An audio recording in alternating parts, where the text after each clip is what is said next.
Hi everyone and welcome to this new video. This video is gonna be a short announcement. This is because last week I was a bit sick and now I got a cough. So I coughed very often and this does not allow me to record videos longer than 10 to 15 minutes. Typically I make videos long about 20 to 40, even 50 minutes sometimes, and right now I just do not have the energy for that kind of video. But I'm recovering, I'm resting, so that in a few weeks I should be able to get back on track. Now instead, this week I want to talk about a different topic, a shorter video. Specifically, I want to introduce an RSS feed that I generate for my YouTube channel. And so in this video I want to mention what is RSS, why I'm introducing a new RSS feed specifically for my English YouTube channel, and how I generate it. I will mention very briefly the generation process. Now, if you are interested in what is RSS, you can go to this link. I put it here in the content video. You can find it in the link below.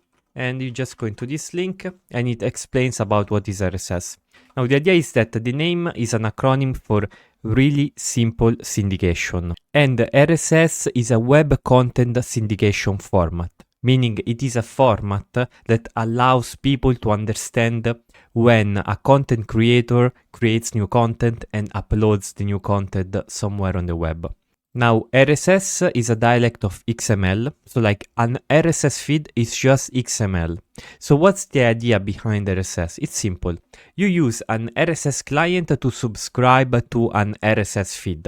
Of course, this assumes that there is already an existing RSS feed out there. So you just use a client to subscribe to the feed. Now, when new content is created, the RSS feed is updated accordingly. And the basic idea is that RSS clients regularly fetch the RSS feed for updates, and in the case of actual updates, they signal the final user like, look, there is a new video that Leonardo has posted on his channel. So this is the basic idea. So why did I want to introduce an RSS feed? Well, the idea is that it is another way for you to know when I post new videos. Of course, you should subscribe to my YouTube channel. You should just follow me on YouTube, but in general, suppose that you cannot access YouTube at any moment, but you're still interested if I made new videos, then you can use the RSS feed. So you can now subscribe to the RSS feed. Now, where is it, the feed? It's in my website. So you can go it at leonardotamiano.xyz/rss/yt-n.xml. And if you just go with a browser, you just put it here into a browser, you just see this XML. So this is just XML and it is hosted on my website and I updated it regularly. Now there is another place where I also check out the RSS feed, which is my GitHub repository associated with the YouTube channel. So this is also another key place that you should look for regarding my content. So this is just on my YouTube-English. This is the repository with all my videos. You just go into feed, into rss.xml, and you have the updated RSS feed. This is really useful. Now, in terms of how do I use this feed, well, the idea is, once again, you go back to the main idea of RSS, you need an RSS client. So here I have two clients, an Emacs RSS client and a client for iOS. Of course, the one for Emacs can only be used by people who use Emacs, such as me, so like not many people I suspect, and the other for iOS is this one, NetNewsWire.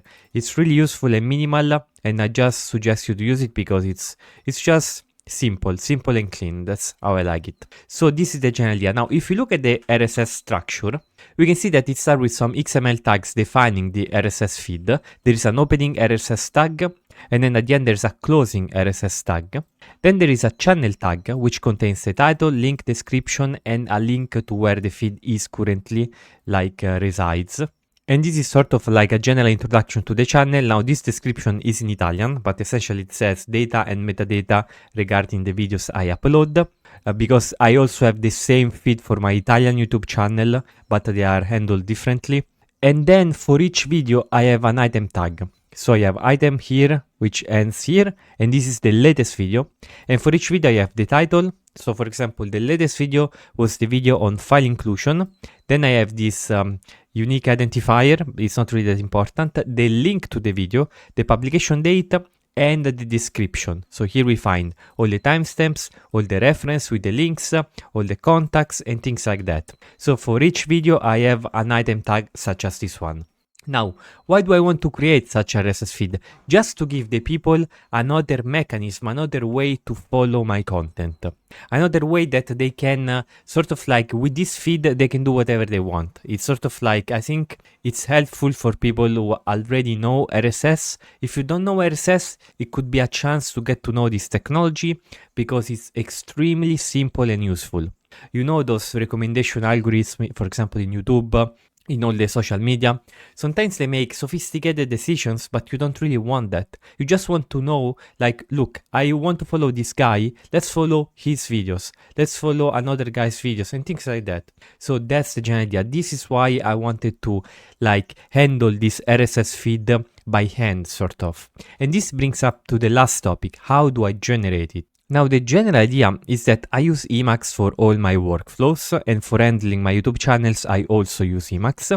Everything starts from the youtube.org file, which is an org mod file in which I write all the data regarding my YouTube channel. So for example, here on the right you can see my YouTube English org file. So this is my main file. For example, this is a web exploitation series, this is the file inclusion, I have the properties, I have description, timestamp and reference, and I have this like tags, these properties. So that's the idea.